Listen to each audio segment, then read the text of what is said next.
रहीम, मैं इस्माइल ख़ान और आप देख रहे हैं इस्माइल ख़ान पॉडकास्ट। ख़वातीन और हज़रात, आज जिस शख्स को हमने अपने पॉडकास्ट में बुलाया है, एक पॉलिटिकल पार्टी थी 2013 में जिसने अपना एक उरूज देखा था।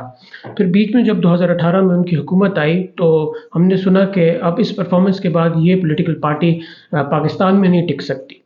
और फिर जब रिजीम चेंज हुआ तो फिर हमने उस पार्टी का एक ऐसा उरूज देखा कि आज तक हमने अपनी उम्र में तो ऐसा उरूज किसी पॉलिटिकल पार्टी का नहीं देखा। और उस पॉलिटिकल पार्टी का नाम है पीटीआई। और पीटीआई को जिस शख्स ने पिछले 10 सालों में कवर किया है, अब्दुल कादिर साहब, बहुत बहुत शुक्रिया, आज आप आए, अपना कीमती वक्त दिया।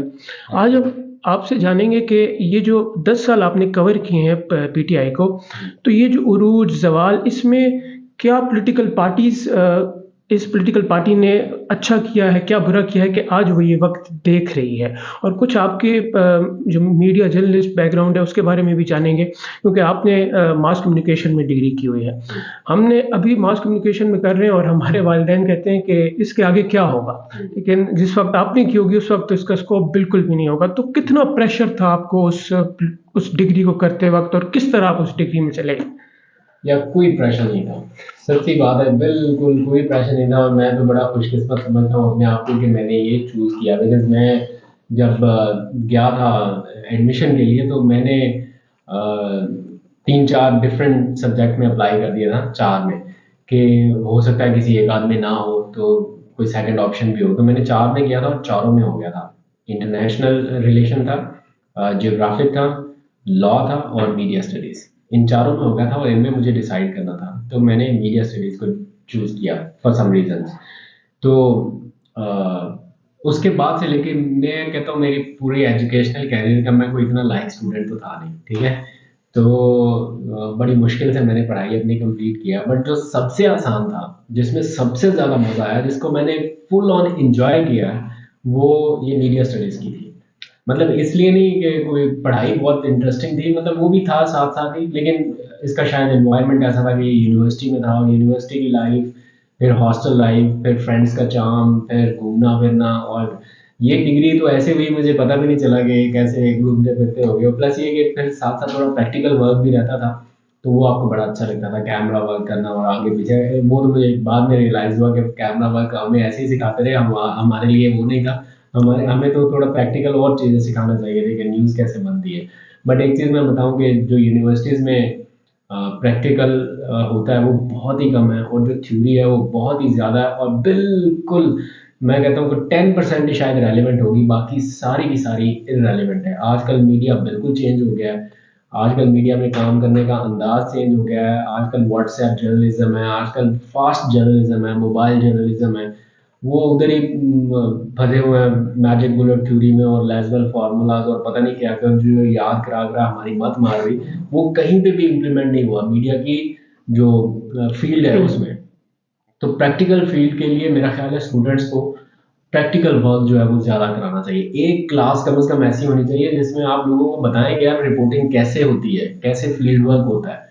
वहाँ पे तो मैक्सिमम क्या होता है कि स्टूडेंट्स को निकाल देते हैं कैमरा पकड़ा के, ट्राइपॉड पकड़ा के, कि जनाब ये देखें ये रिकॉर्ड का बटन है, इसको दबाएंगे तो रिकॉर्ड होगा, और ये जूम है, इसको करेंगे तो जूम। उसका लेना देना ही कोई नहीं है जर्नलिज्म फील्ड के बंदे से। ये बात हम अभी एक्सपीरियंस कर रहे हैं, बिकॉज़ हमें अभी भी वो अखबार की लिखाई और ये चीज़ें अभी तक हमें सिखाई जा रही हैं। और आप क्योंकि हम बहुत डिसहार्ट होते हैं, क्योंकि जिस तरह की हमारी डिग्री है तो हमें ये सुनने को मिलता था कि बहुत आसान है तो हम कर रहे हैं। हम तो अपने शौक की वजह से आ गए थे, लेकिन जो मेजॉरिटी थी वो कहते थे बहुत आसान है। तो लड़कियां थी वो कहती थी हमारी शादी हो जाएगी तो हम आ गए हैं।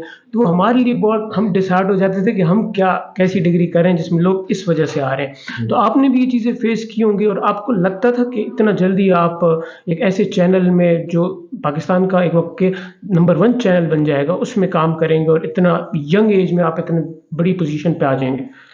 यार मैं जब मीडिया की फील्ड में आया था तो मुझे ये था कि ये ग्लैमराइज किस्म की फील्ड है। थोड़ा सा ऐसा माइंड में आता था ग्लैमराइज फील्ड होगी और इसमें बड़ा मज़ा आएगा। बट जब यूनिवर्सिटी में पहुंचे, क्लास में पहुंचे, सब्जेक्ट देखे, तो कुछ भी ऐसा नहीं था, कुछ भी ग्लैमर नहीं था, नथिंग। खाली क्या था, एक रेडियो स्टेशन था वहाँ पे बना हुआ, और उसमें कुछ और लोगों की इजारादारी थी, और वो इसी तरह जैसे हम बैठे हुए हैं तो वो बैठ के वो बस गाना शाना प्ले कर देते थे, और थोड़ी वो जो शशका सा होता है रेडियो का, वो करके तो चले जाते थे। हमें तो खैर वो भी मौका नहीं मिला था। तो देखने को सुनने को कुछ अलग ही लगता है, लेकिन प्रैक्टिकल फील्ड टोटली डिफरेंट है। लेकिन जब आप प्रैक्टिकल फील्ड में आते हैं, असल आपका चार्म, असल आपका ग्लैमर तब शुरू होता है। अगर तो आपको इस फील्ड में मजा आने लग गया, आपको लगे कि यार ये वो फील्ड है जिसमें आपने आना था, जो कि मुझे बाद में लगा कि जब मैं आया था तब मेरा कोई इरादा नहीं था। दूर दूर तक मैंने कहा किसी लोकल से अखबार में इंटर्नशिप करते हैं और कोई कारोबार करते हैं जिसमें थोड़ा पैसा वैसा आएगा। तो इस फील्ड में जॉब करने का या पक्का पक्का आने का तो मेरा कोई इरादा नहीं था। बट जब मैं एक बार आ गया, इन हुआ और मैंने काम करके देखा, लोगों से मिलने जुलने लग गया, पीआर बढ़ने लग गई, वो प्रोटोकॉल मिलने लग गया। तो हमने तो कभी 5 स्टार होटल देखा नहीं था अपनी लाइफ में। तो इस फील्ड की वजह से जनाब 5 स्टार होटल्स में जा रहे हैं, बड़े बड़े गेस्ट से मिल रहे हैं, पॉलिटिशियन से मिल रहे हैं, उन लोगों से मुलाकात हो रही है जिन तक आम लोगों की एक्सेस नहीं है, और आपको वो खुद दरवाजे पर रिसीव करने आते हैं। और इस तरह की बहुत सारी एग्जाम्पल्स हैं जिनकी वजह से आपको मीडिया की फील्ड अच्छी लगने लगती है, बट बहुत सारे लोगों को बोरिंग भी लगती है। तो वो अपने अपने मिजाज की बात है, डिसार्ट होने वाली कोई बात नहीं। अगर आपको लगता है कि यार आप जरा घूमने फिरने वाले बंदे हैं और जरा पीआर आपको बिल्ड करना है, अपना सोशल सर्कल बढ़ाना है, तो ये फील्ड आपके लिए बड़ी बेस्ट है। आपने जिस चैनल में काम किया, साबिर शाकिर साहब, अरशद शरीफ साहब, आप इनके बहुत क्लोज रहे होंगे। कुछ इनके बारे में बताइए, क्योंकि आजकल लोग इन्हीं को पढ़ के जर्नलिज्म, अरशद शरीफ साहब तो शहीद, हम उनको पढ़ते हैं, उनकी तरह जर्नलिज्म करना चाहते हैं।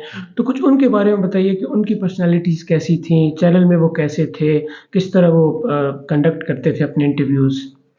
यार मैं जब ARY में आया था तो मेरा जो पहले दिन सबसे पहला इंटरेक्शन हुआ था वो साबिर शाकिर के साथ ही हुआ था। मुझे आज भी याद है, फ्राइडे का दिन था, कुर्ता शलवार पहन के अपने रूम में बैठे हुए थे, और मैं उनके पास अपनी CV लेके गया हुआ था कि मैं इंटर्नशिप करने के लिए यहाँ पे आया हूँ।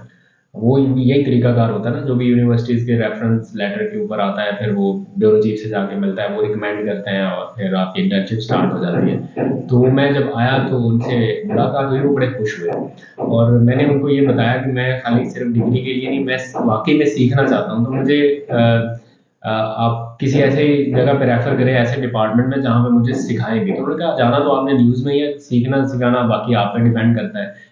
तो साबिर शाकिर साहब ने जो है ना बड़ा सपोर्ट किया इन टर्म के, बिल्कुल यंग लड़के को या बिल्कुल न्यू कमर को उन्होंने पूरी अपॉर्चुनिटी दी जो मुझे चाहिए थी।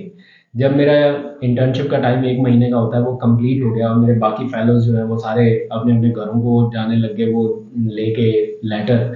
तो मैं उनके पास दोबारा गया और मैंने उनको जाके बोला कि मुझे तो नहीं अभी जाना, मेरा तो अभी दिल कर रहा है काम करने का, तो मुझे थोड़ा सा और टाइम आप दें, एक्सटेंड कर दें मेरी इंटर्नशिप। तो उन्होंने कहा कि अगर एक की तो फिर ये बाकी सारे जो है वो भी कहेंगे कि हमारी भी इंटर्नशिप एक्सटेंड करो। तो उन्होंने कहा 2-1 दिन के लिए आप ज़रा आराम करें, रिलैक्स हो जाएं और उसके बाद आप फिर बेशक वापस आ जाइएगा। तो मुझे स्टार्ट में लगा, मैंने कहा शायद ये मुझे वापस नहीं बुलाएगा, ये पक्का पक्का भेज ही है। खैर मैं अब उनके आगे क्या बात कर सकता था, जो उन्होंने कहा मैंने ठीक है कह के तो निकल आया। तो 2-3 दिन के बाद मैं फिर वापस गया, तो उन्होंने कहा ठीक है आप कंटिन्यू करें। बाकी लोग जा चुके थे, बच गए थे 2-3 लोग ही, तो उनमें एक मैं था। तो बस फिर कंटिन्यू करते रहे काम। फिर बहुत सारे लोग आए गए, बहुत सारे एंकर्स आए गए। आशीष शेख साहब ने उन्हीं दिनों में ज्वाइन किया ARY। जब मेरी खैर इंटर्नशिप तो कंप्लीट हो गई थी, जॉब पे भी आ गया था बाद में, मतलब कि वो मेरे ARY को ज्वाइन करने के बाद पहले वो दुनिया न्यूज़ में हुआ करते थे, दुनिया न्यूज़ के ब्यूरो चीफ थे, फिर वहाँ पे प्रोग्राम करते थे। देन वो ARY में आए, हमारे सामने उनका सेट वगैरह डिज़ाइन हो रहा था पावर प्ले का। उन दिनों इमरान खान भी आया करते थे उधर इंटरव्यू करने के लिए, काशिफ अब्बासी के प्रोग्राम में। वो बाद में तो ये था ना सिंगल एंकर्स जाते थे बनी गाला इमरान खान का इंटरव्यू करने। ये उन दिनों की बात है जब इमरान खान साहब खुद चैनल में पहुंच जाया करते थे इंटरव्यू देने के लिए। तो बहुत सारे हैपनिंग्स को अपनी आंखों के सामने देखा, बहुत सारे नशे को फराज देखे, चैनल के ऊपर भी अच्छे बुरे वक्त देखे, लोगों के ऊपर भी देखे और बहुत कुछ सीखा। एक बिल्कुल यूनिक एक्सपीरियंस था जिसको एक आध पॉडकास्ट में तो समराइज नहीं किया जा सकता, लेकिन बहुत अच्छा एक्सपीरियंस था। सर, आप जिस चैनल से मुंसलिक हैं उसके बारे में ये खबर बहुत आम थी कि वो एक पॉलिटिकल पार्टी को बहुत सपोर्ट करती है। हम धरने देख लें, और फिर उसके साथ जो कॉम्पिटिटर थे, जियो न्यूज़ हो गया, वो भी एक पॉलिटिकल पार्टी से। तो आप जब उसका हिस्सा थे तो आपने वो चीज़ कितनी महसूस की कि एक पार्टी को फ़ेवर किया जा रहा मुझे है? ये लगता था कि ये ठीक चीज़ को फ़ेवर कर रहा है या ये right side of the history है। मुझे खुद भी ये फ़ील हुआ। मुझे कभी आज तक मैं ये हल्फ़न ये बात कह सकता हूँ कि अगर किसी एक चीज़ की तरफ फ़ेवर करना हो ना, तो चैनल मैनेजमेंट आपको कहीं न कहीं कहती होगी कि ये दिखाएँ, ये ना दिखाएँ, ये करें, ये ना करें। मुझे आज तक कभी किसी ने नहीं कहा कि आपने ये नहीं दिखाना या ये दिखाना है, ये रिपोर्टिंग ऐसे नहीं करनी है, ऐसे करनी है। कुछ भी नहीं, पूरी फ्रीडम के साथ काम किया और कोई ऐसा एजेंडा लेके नहीं चला, बस जो लगा कि ये ठीक है, ये सही है, वो किया।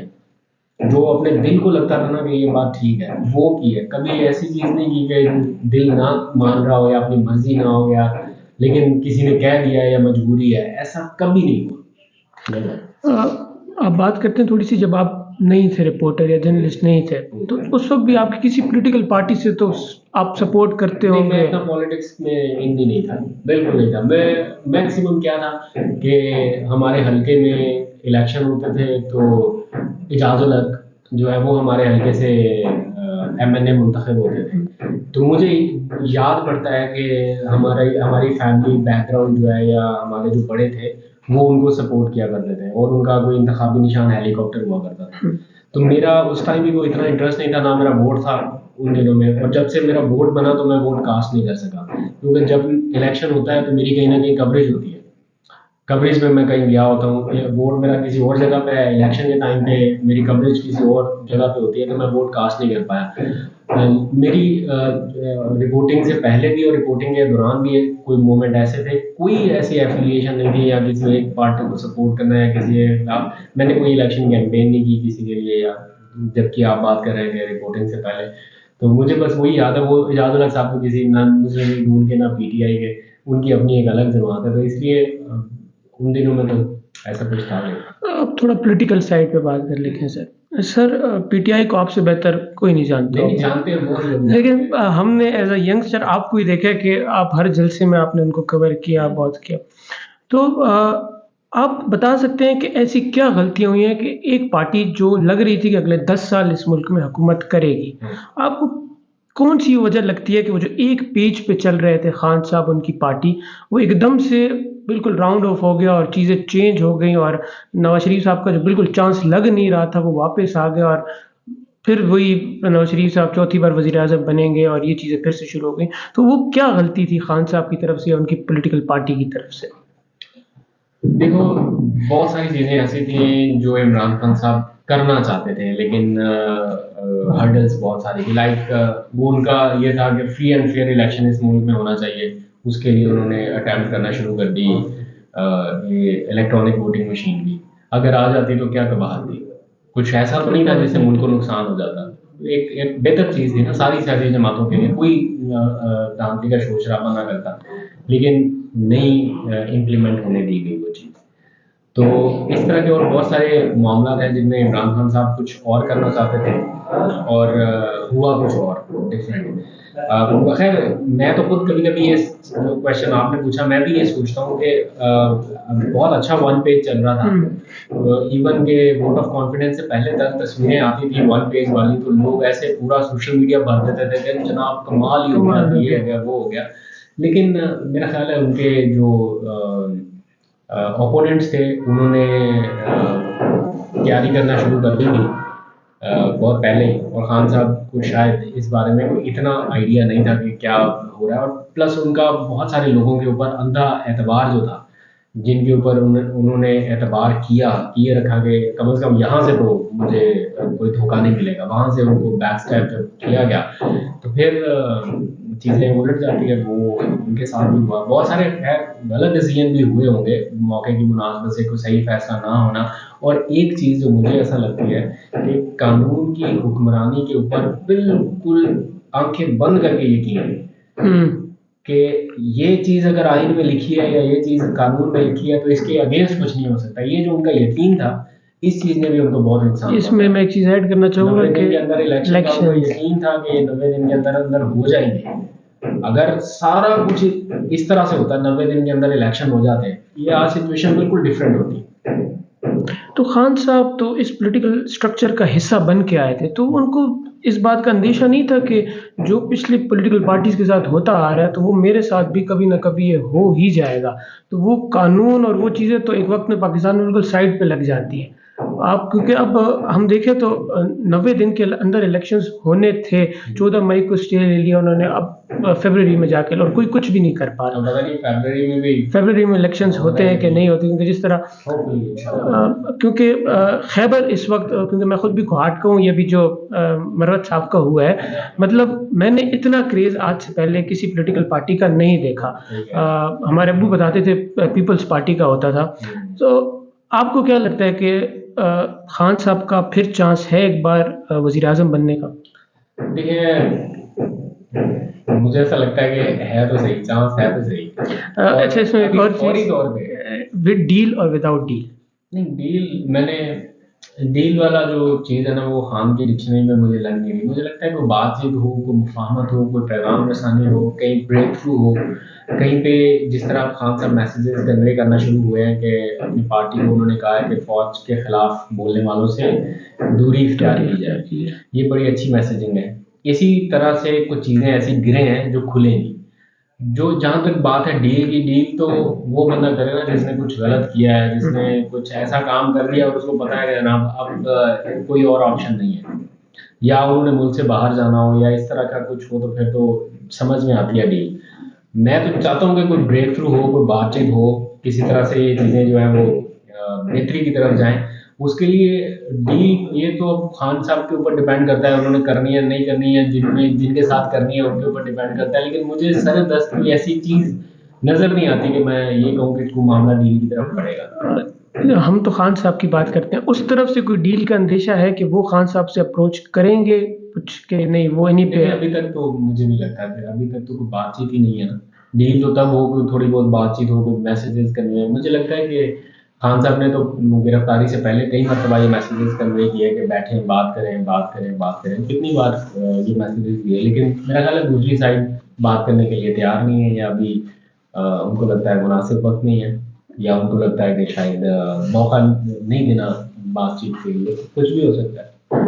आपने जब पीटीआई को आप कवर करते थे और जो भी इलेक्टेबल्स थे जिनको हम कहें कि वो हर पार्टी से होकर आए हैं, तो आपने पूछा था ना खान साहब की क्या गलती थी? हाँ। मैं कहना ये कि उनकी ये गलती थी कि उन्होंने आजमाए हुए लोगों को आजमाया तो और अपने साथ बिठाया। आपको भी लगता तो होगा या आपकी कभी बातचीत भी होती होगी तो कि ये लोग एक दिन कभी ना कभी पीटीआई को छोड़ के तो जरूर जाएंगे? नहीं, उस वक्त नहीं लगता था। मतलब